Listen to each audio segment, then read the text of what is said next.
കൊല്ലത്ത് ദേശീയപാതയ്ക്കരികിലെ ഓടയിൽ കാൽ കുടുങ്ങി +1 വിദ്യാർത്ഥിക്ക് പരിക്കേറ്റു. കൊട്ടാരക്കര സ്വദേശി രുദ്ര ഷിബുവിനാണ് പരിക്കേറ്റത്. ഓടയ്ക്ക് മുകളിൽ ഉണ്ടായിരുന്ന ഇരുമ്പ് പൈപ്പ് തകർന്ന് അതിനുള്ളിൽ വിദ്യാർത്ഥിയുടെ കാൽ കുടുങ്ങുകയായിരുന്നു.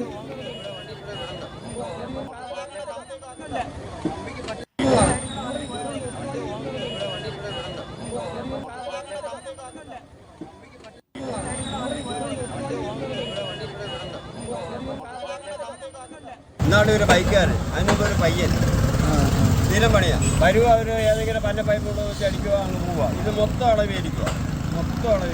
അവിടെ നിന്ന് ഓട്ടോ വിളിക്കാൻ ഇവിടെ വേറൊരു ആട്ടോ ഉറപ്പുണ്ടായിരുന്നു. വിളിക്കാനായിട്ട് നടന്നു വന്നത് ആ കുഞ്ഞ് ആ പൈപ്പിൻ്റെ ഇടയ്ക്ക് കാല് വീഴുകയായിരുന്നു. അത് വീണ് അതിൻ്റെ കാല് പിന്നെ യാതൊരു വിധത്തിലും എടുക്കാൻ പറ്റാത്ത അവസ്ഥയായിരുന്നു. ഞങ്ങൾ മാക്സിമം ശ്രമിച്ചു. ഞങ്ങൾ ഓട്ടോക്കാരും മറ്റു പിള്ളേരും എല്ലാവരും ആവുന്ന ശ്രമിച്ചു, നോക്കാൻ പറ്റിയില്ല. ഇത് ഒരു തവണ 2 തവണയൊന്നും അല്ല, ഇത് കുറേ തവണയായി ഈ പ്രശ്നം ഇവിടെ നടക്കുന്നത്. ഞങ്ങൾ ഒരുപാട് പ്രതിഷേധിച്ചു.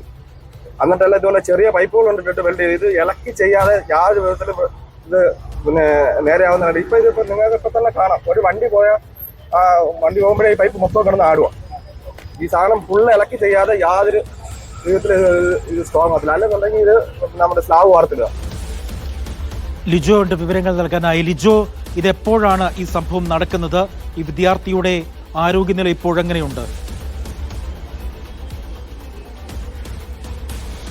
അജി, ഇന്ന് രാവിലെയാണ് ഈ സംഭവം നടക്കുന്നത്. അതായത് ഈ വിദ്യാർത്ഥിനി സ്കൂളിലേക്ക് പോകുന്നതിന് വേണ്ടി അതുവഴി ആ റോഡ് ക്രോസ് ചെയ്ത് വരുന്ന സമയത്താണ് ആ ദൃശ്യങ്ങളിൽ കാണുന്നത് പോലെ തന്നെ ആ ഭാഗത്തെ ആ പൈപ്പ് ഇളകിയിരിപ്പുണ്ടായിരുന്നു. അതിനിടയിൽ കാല് കുടുങ്ങി പോവുകയായിരുന്നുണ്ട്. കൊട്ടാരക്കര പുലമൺ ജംഗ്ഷനിലാണ് ഈ സംഭവം നടക്കുന്നത്. രാവിലെ ഈ സംഭവം നടന്നതിന് പിന്നാലെ തന്നെ നാട്ടുകാർ പോലീസിനും മറ്റുമൊക്കെ പരാതി നൽകുകയും ചെയ്തിരുന്നു. ഇപ്പോഴല്ല, ഇതിന് മുൻപും പരാതി നൽകിയിട്ടുണ്ടായിരുന്നു.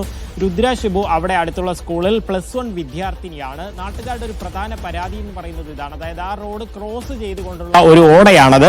ആ ഓടയിലേക്ക് വെള്ളം ഇറങ്ങുന്നതിന് വേണ്ടിയാണ് പൈപ്പുകൾ ഇത്തരത്തിൽ വെൽഡ് ചെയ്തുകൊണ്ട് അതിന് ഇട്ടേക്കുന്നത്. പക്ഷെ അതിന്റെ പല ഭാഗവും വെൽഡിംഗ് ഒക്കെ പൊട്ടി അത് മാറി അപകടങ്ങൾ ഉണ്ടാകുന്നു. ആ ഒരു ബൈക്ക് നേരത്തെ അപകടത്തിൽപ്പെട്ട ഒരു ദൃശ്യവും നമ്മുടെ കയ്യിലുണ്ട്. അപ്പോൾ അത്തരത്തിൽ വാഹനങ്ങളും ആളുകളും ഒക്കെ അപകടപ്പെട്ടു എന്ന് പരാതി പറയുമ്പോൾ ഏതെങ്കിലുമൊക്കെ പൈപ്പുകൾ കൊണ്ട് താൽക്കാലികമായി അത് വെൽഡ് ചെയ്ത് വെച്ചിട്ട് പോകുന്നത് വീണ്ടും അപകടത്തിലേക്ക് കാരണമാകുന്നു. രുദ്രയ്ക്ക് ഇന്ന് സംഭവിച്ചതും അത് തന്നെയാണ്. സാധാരണ നടന്നു പോകാറുള്ള ഒരു സ്ഥലമാണ്. പക്ഷേ വീണ്ടും ഒരു പൈപ്പ് പൊട്ടിമേറിയതോടുകൂടി അവിടെ കൂടുതൽ ഒരു ഗ്യാപ്പ് ഉണ്ടാവുകയും അതിലേക്ക് കാല് വീഴുകയുമായിരുന്നു. പുറത്തേക്ക് വലിച്ചെടുക്കാൻ ശ്രമിക്കും തോറും അത് കൂടുതൽ ഇറുകുന്നുണ്ടായിരുന്നു, ടൈറ്റ് ആവുകയും ചെയ്യുന്നുണ്ടായിരുന്നു. തുടർന്ന് വളരെ ശ്രമപ്പെട്ടുകൊണ്ട് തൊട്ടടുത്തുള്ള ആ ഒരു വെൽഡ് ചെയ്തിരുന്ന കമ്പി ഇളക്കി മാറ്റിയതിനു ശേഷമാണ് പുറത്തേക്കെടുത്തത്. കൊട്ടാരക്കര താലൂക്ക് ആശുപത്രിയിൽ ചികിത്സ നൽകുകയും ചെയ്യുന്നുണ്ട് രുദ്രയ്ക്ക്.